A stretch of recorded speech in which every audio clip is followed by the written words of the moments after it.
Hello everyone, hope you're having an excellent day today. I'm doing pretty good. I am really excited because we have a gigantic medieval minifigure army to show you all today. Let's dive in and have a look.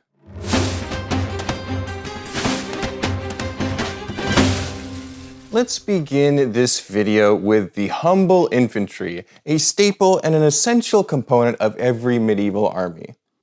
In the front row, I've got these three half base plates of sword and spear infantry. They're going to be the newer Lion Knight design with the torso and the shield emblem. Also got a little quarter base plate here in the back, 16 by 16. Same situation happening here. Lion Knights, new Lion Knights, looking great.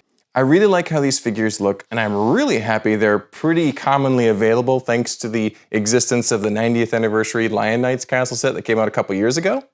To find a complete assembled one online can be a little expensive, but if you buy all the pieces individually and you have like heads and helmets and stuff like that already in your collection, they're not too bad. The torsos and shields and stuff are relatively cheap because of Lego.com selling them through their pick and build website section.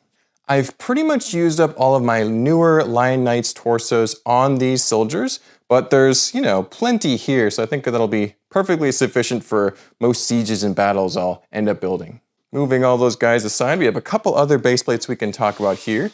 Here's two half base plates of pikemen. These are also Lion Knights, technically, but they are a slightly different version of Lion Knights. They're the 2011-2012 Kingdoms Lion Knights. They're actually one of my favorite castle factions, and I'm glad I was able to get a bunch of the torsos, I think a couple years ago on a bulk Bricklink website purchase.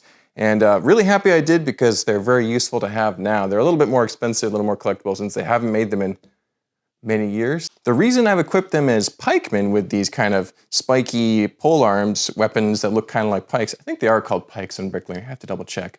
But the reason I've equipped them like this is because I don't have as many of the Kingdom's Lion Knight shields. They are not available on Lego.com, where the newer Lion Knights are certainly available there. But the older ones like this, they're going to be on Bricklink for dollars a piece, and I just don't have the funds to invest that heavily into shields right now. And despite having two base plates of these, I have plenty more torsos like this where these came from over in that bin over there, so I can build more figures, probably find some more helmets and heads and stuff. Because of the lack of shields, they'll probably end up as archers or maybe artillerymen, something that doesn't require a shield to go with that weapon. Really enjoying how these look. Pikemen would be just as useful as sword or spearmen, especially at stopping cavalry charges, which we'll get to in a little bit.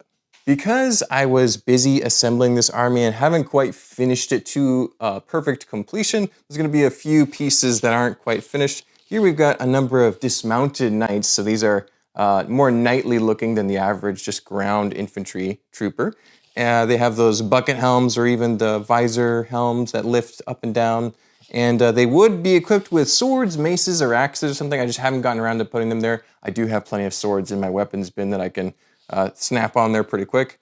These are mostly going to be the older Kingdoms lions again too, although I do have a couple of the newer Lion Knights mixed in here. So I think I can build a few more of these though, probably finish out the rest of this little quarter base plate here. The incompleteness of the army showing through a tiny bit right there. Over here we have the last of the newer Lion Knight torsos being used up here in these Crossbowmen, this half base plate unit of Crossbowmen. This is also using up pretty much most of my brimmed helmets. This helmet with a little, almost looks like a hat on top to protect from projectiles coming from above. And it looks good for a Crossbowman, so I like how they're equipped. Because of the lack of any more of the Lion Knight's torsos or that particular brimmed helmet, this is probably all this type of Crossbowman you'll see in the army. I think, like I said, I'll be able to make more regular archers. They'll probably have that kind of cone-shaped helmet. And I think I could really use a few more archers in this army because having only a unit of Crossbowmen leaves you a little bit vulnerable as far as missiles go. You want to be able to shoot at anything that's going to be coming at you. And that's pretty much all the infantry though, so let's get out the massive army of cavalry that I have behind me.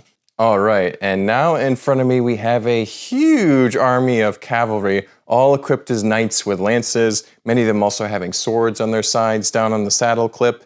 Lots and lots of figures and horses and bardings and pieces going on here. And with these knights, I felt a little bit more creative liberty and the ability to kind of use more variety of pieces than the infantry. The infantry would look a little bit soldier-esque, all with a kind of matching uniform typically, but the knights would have had a little bit more personality. They would have had their own emblems and shields sometimes, a little variety between what their plumes look like. Do they have a cape? Do they have a different banner on their lance? You know, just spicing it up a little bit. The 3 front base plates are all going to be the most heavily armored knights possible. They all have armored torso. They got the horse barding protecting the horse, usually a horse head armor as well. Cool banners, nice lance with a pointed tip. They are ready to charge in and just demolish any enemies who would dare stand in the field of battle against them. You've got the newer Lion Knights here with their nice red barding with some gold and blue accents. They look amazing. Really excited that they dropped 2 new bardings in that Lion Knights castle. Super excited. But yeah, they look great. They've got some of the new flags mixed in there too, as well as a couple older custom ones I've had in the past.